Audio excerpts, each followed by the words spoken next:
नमस्कार दोस्तों आज के इस वीडियो में हम बात करेंगे Maharashtra Control of Organised Crime Act के बारे में। दोस्तों मैं सौम्या विश्वनाथन मर्डर केस की जजमेंट पढ़ रहा था, तो उस जजमेंट में इस एक्ट से रिलेटेड डिस्कशन था। सो मैंने सोचा कि क्यों ना आप लोगों के साथ डिस्कशन किया जाए रिगार्डिंग दिस एक्ट। तो दोस्तों this is very stringent act and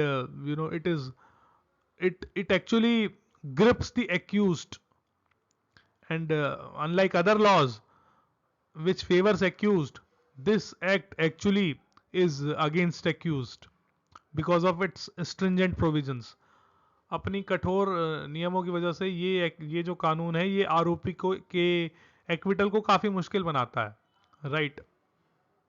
तो सबसे पहले हम एक्ट के अंदर कुछ दोस्तों डेफिनेशंस देखते हैं, right. We will see some relevant definitions under the act. सबसे जो पहली डेफिनेशन है दोस्तों वो है अबेट की। With its grammatical variations and cognate expression. इससे पहले मैं दोस्तों डिस्कस करूं, मैं ये बता दूं कि हम सिर्फ वही प्रोविजंस डिस्कस करेंगे which are there in the Soumya Vishwanathan murder case, right. और फिर मैं आपको बताऊंगा कि इस केस में जो सौम्या विश्वनाथन मर्डर केस था इसमें ये एक्ट क्यों लगा, राइट।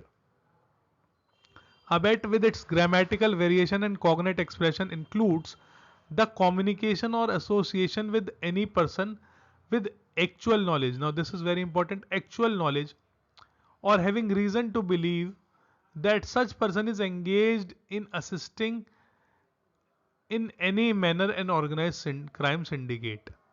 यानी कि अगर आप किसी ऐसे व्यक्ति से कम्युनिकेशन करते हैं, बातचीत करते हैं, या कोई उससे रिश्ता रखते हैं with any person with actual knowledge,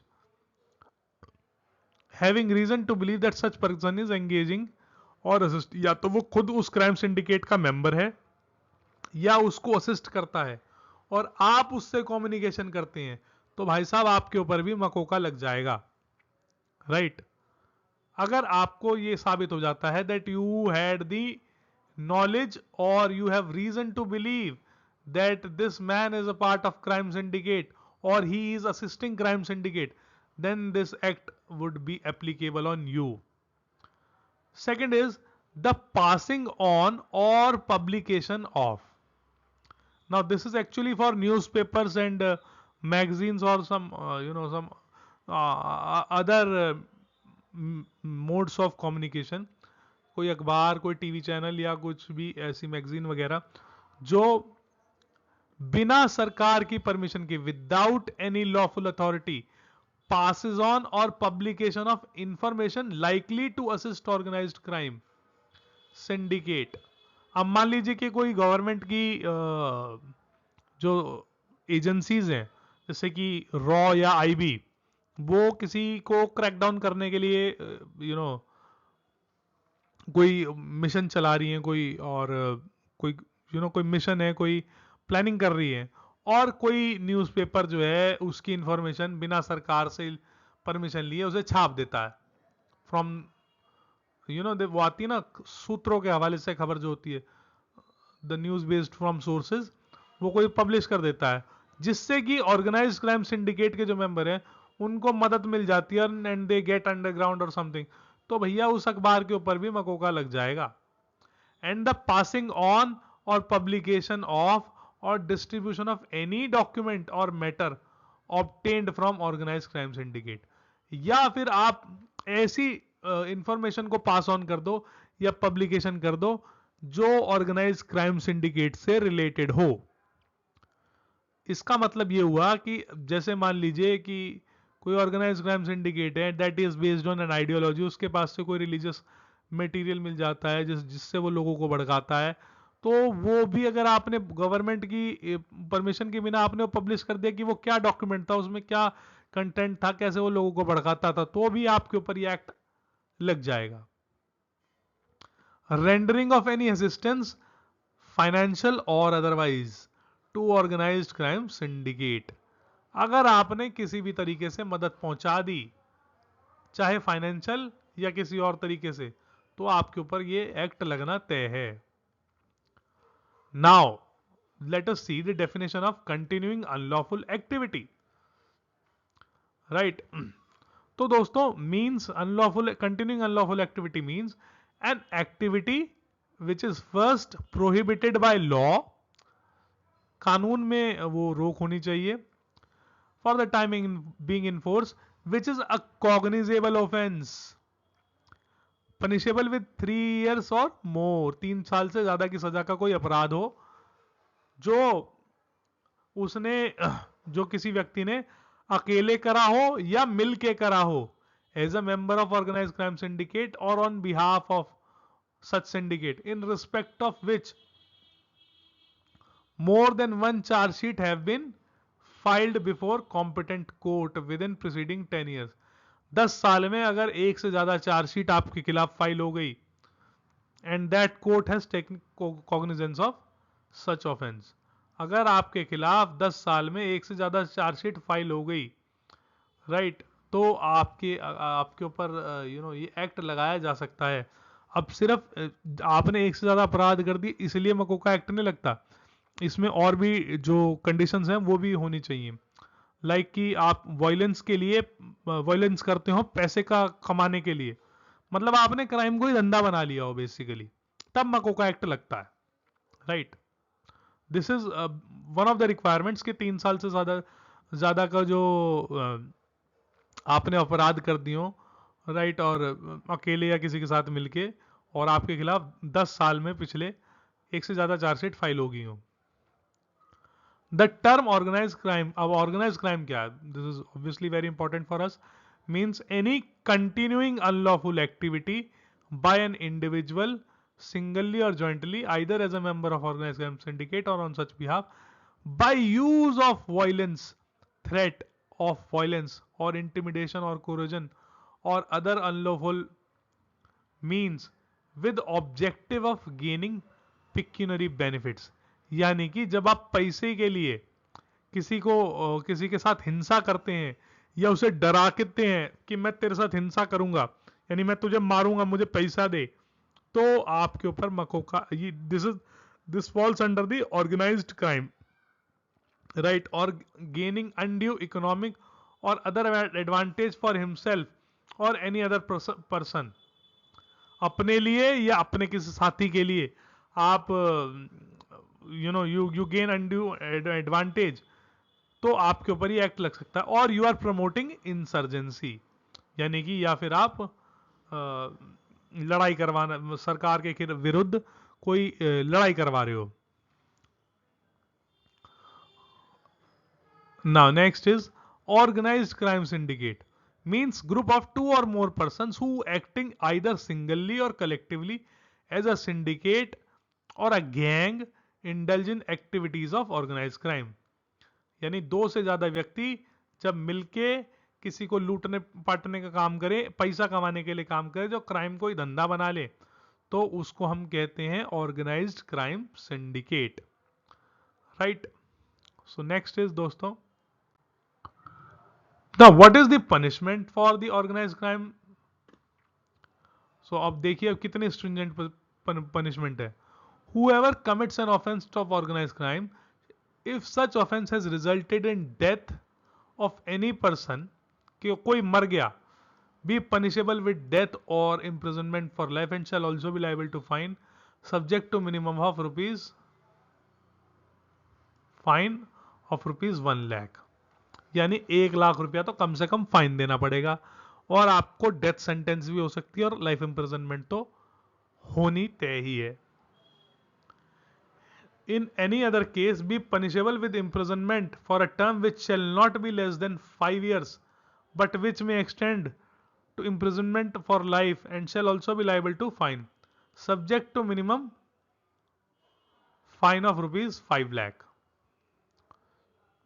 now subclause 2 says, whoever conspire or attempts to commit or advocates, abets or knowingly facilitates the commission of organized crime or any act preparatory to organized crime shall be punishable with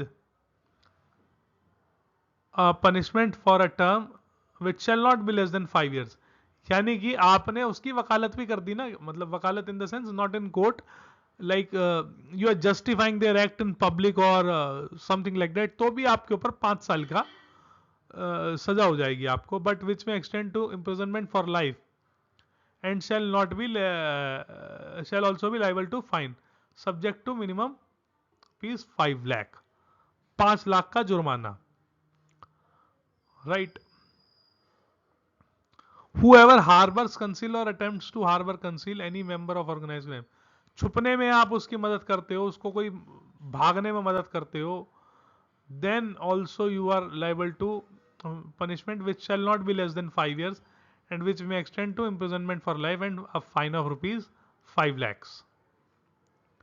Any person who is member of organized crime syndicate shall be punishable for a term which shall not be less than 5 years and life imprisonment and 5 lakh. अगर आप member भी हो ना, आपने कुछ नहीं करा, सिर्फ मेंबर हो आप उसके, तो भी आपको इतनी सजा मिल जाएगी.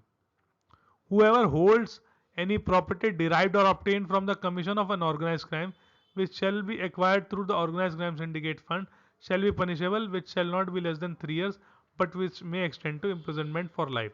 अब आपने जो ऑर्गेनाइज क्राइम का पैसा था, अब मानिए कि आपने पैसा इकट्ठा करके ऑर्गेनाइज क्राइम सिंडिकेट का अपने बच्चों के नाम प्रॉपर्टी ले ली, तो भैया आपके बच्चों पे भी लगेगा MCOCA, right, and shall also be liable to fine which shall not be less than minimum of 2 lakhs, right, 2 lakh का फाइन फिर लगेगा.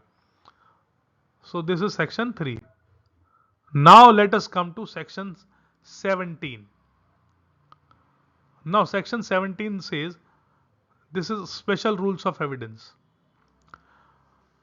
Notwithstanding anything contrary to contained in the code or IPC for purposes of trial and punishment for offense under this act or connected offenses, the court may take into consideration as having probative value the fact that accused was on previous occasion bound under section 107 or 1110 of the code, यानी कि code माने CRPC,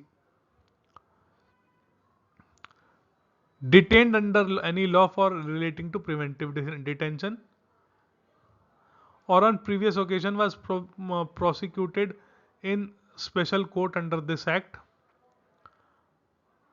where it is proved that any person involved in organized crime or any person on whose behalf is or has at any time been in possession of movable immovable property which he cannot satisfactorily account for, the special court shall, unless contrary is presumed, that such property or pecuniary sources have been acquired from illegal activities. यानी कि अगर आप अपने पैसे का source नहीं दे पाते हो, if you are unable to give the source of your money, then the court has to presume that it has to be from illegal activities, right?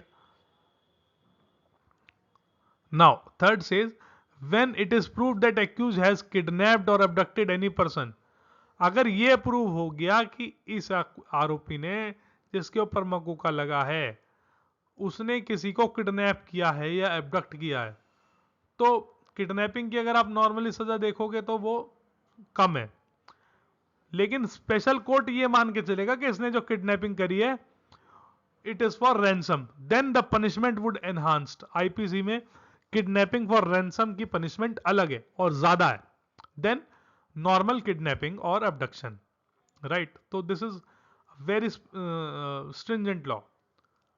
Basically ये कहता है कि आपको अगर आप if you cannot account for the money और property which you are holding, then it would be considered that property is taken from the illegal activity, अगर आपके ऊपर मकोका लग गया तो. Now let us see section 18. अब हम अपने काम की बात करेंगे जो सौम्य विश्वनाथन केस में है दोस्तों बात. In code or Indian Evidence Act, but subject to provisions of this section, a confession made by a person before police officer not below the rank of SP and recorded by such of police officer either in writing or any mechanical devices like cassettes, tapes, soundtrack from which sounds or images can be reproduced shall be admissible in trial of such person or co-accused, abettor or conspirator. अब ये देखिए कितना important है, shall be admissible in trial of such person a co-accused abettor और conspirator। यानी कि अगर एक आदमी ने कन्फेशन कर लिया तो सबको सजा करवा देगा वो, जैसा कि सौम्या विश्वनाथन मर्डर केस में हुआ। ये जो बंदा था रवि कपूर, इस केस में जो मेन आरोपी है, ये रवि कपूर पकड़ा गया जिगीशा घोष के मर्डर केस में। और जिगीशा मर्डर केस के में जब ये पकड़ा गया तो इसने कन्फेशन स्टेटमेंट दिया और इसने अपने क्राइम्स का ब्यौरा दिया कि मैंने क्या क्या क्राइम करे। फिर वो उस सब चीज़ों को उन सब चीज़ों को जो है पुलिस ने कंसिडर करा और इसके ऊपर मकोका लगा दिया। Initially Soumya Vishwanathan murder case was a blind murder case, कोई नहीं था पुलिस के पास।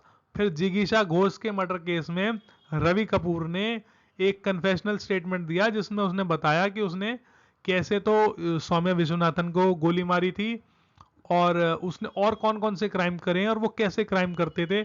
उसने बताया कि हम लोग एक धोबी की दुकान पे बैठते थे चारों, and we would set the target, हमें किसको टारगेट करना है, कौन सी गाड़ी चोरी करनी है। These people were basically you know ये लोग गाड़ियां चोरी करते थे और लोगों को लूटते थे कलेक्टिवली, राइट। उनको इकट्ठे होके, जैसे किसी को फिर कहीं जाते थे इकट्ठे, फिर पिस्टल लगा देते थे, फिर उससे पैसे ले लेते थे और फिर उसको मार मार के फेंक देते थे कई बार, राइट। और इवन तक कि इन्होंने किसी आदमी से 1,000 रुपए भी गन के बेस पे लूटे हैं, राइट।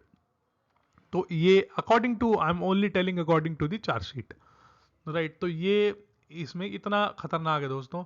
तो जो कन्फेशन रिकॉर्ड करेगा वो पुलिस के सामने, अगर आप इंडियन एविडेंस एक्ट देखेंगे तो generally it is not admissible, but under the MCOCA it is admissible, and it is admissible even against co-accused abettor and conspirator, provided that the co-accused abettor conspirator is charged and tried in same case together with the accused।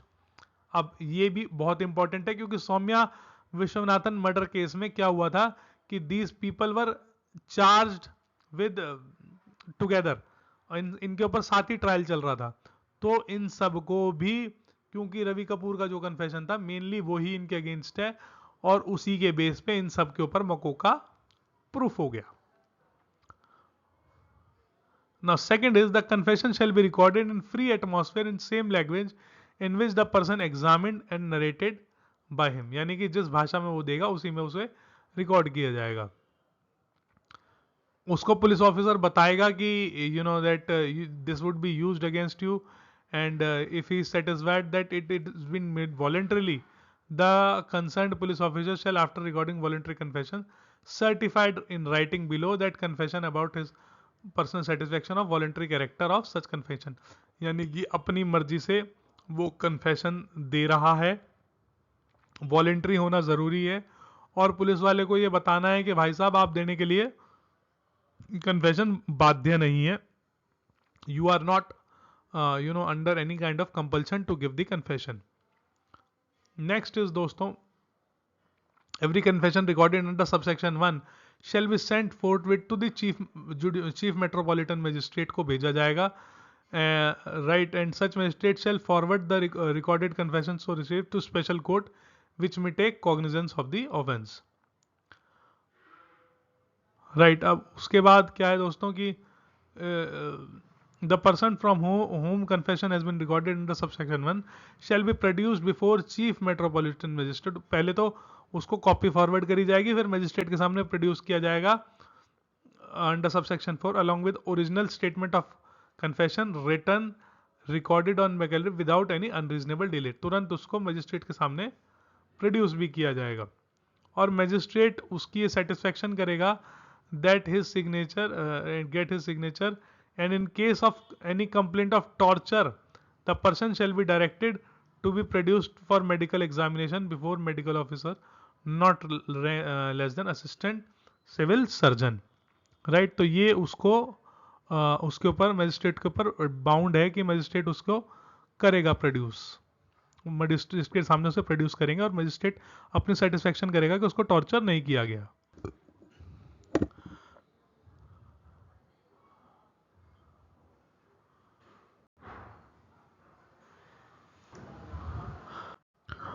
दोस्तों अब हम देखते हैं section 22.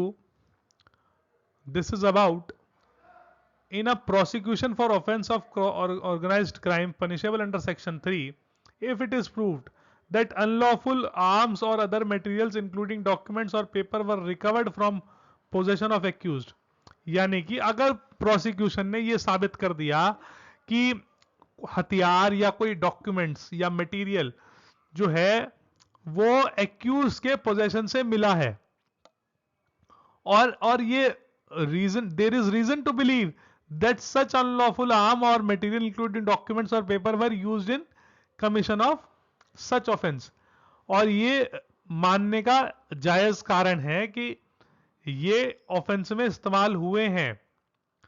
Right, point number 1. Second is that bye evidence of an expert, किसी expert evidence से ये साबित हो जाए कि फिंगरप्रिंट एक्यूज के हैं were found at the site of offence.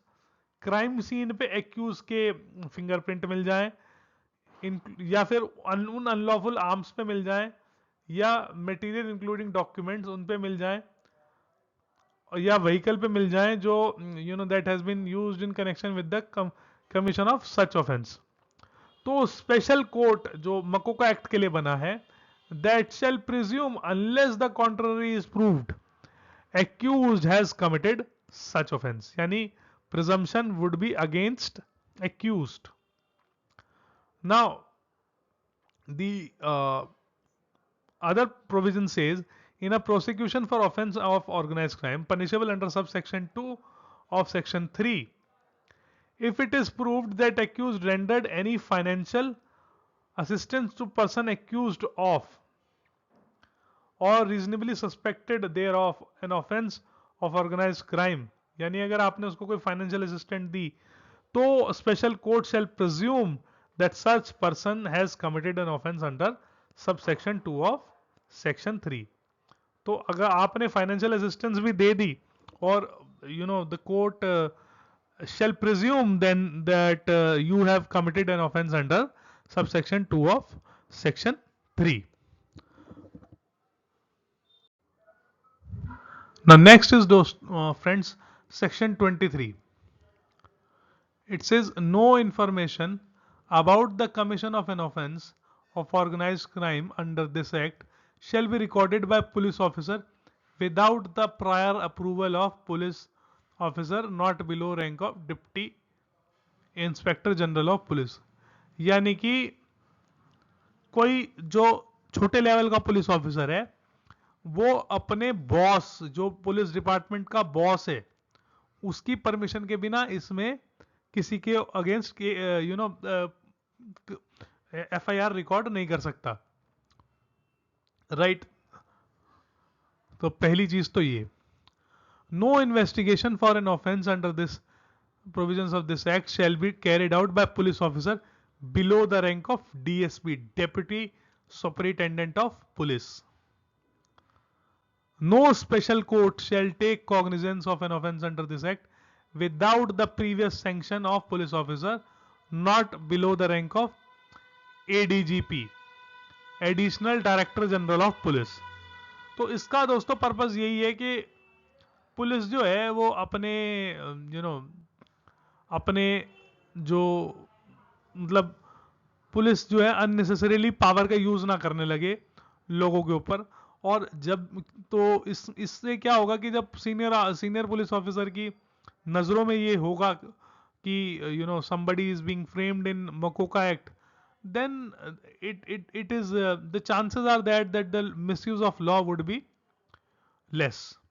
Right, so this is the purpose of basically section 23 कि ज़्यादा मिसयूज ना हो जाए कानून का, इसलिए इसको ये सब प्रोविजन बनाए गए हैं कि कोर्ट बिना प्रीवियस सैंक्शन के उसकी कॉग्निजेंस नहीं लेगा और जो है police officer below the rank DSP उसकी इन्वेस्टिगेशन नहीं करेगा. ये इसका पर्पस है दोस्तों. तो आशा करता हूँ दोस्तों आपको वीडियो अच्छी लगी होगी. देखने के लिए आप सभी का बहुत बहुत धन्यवाद.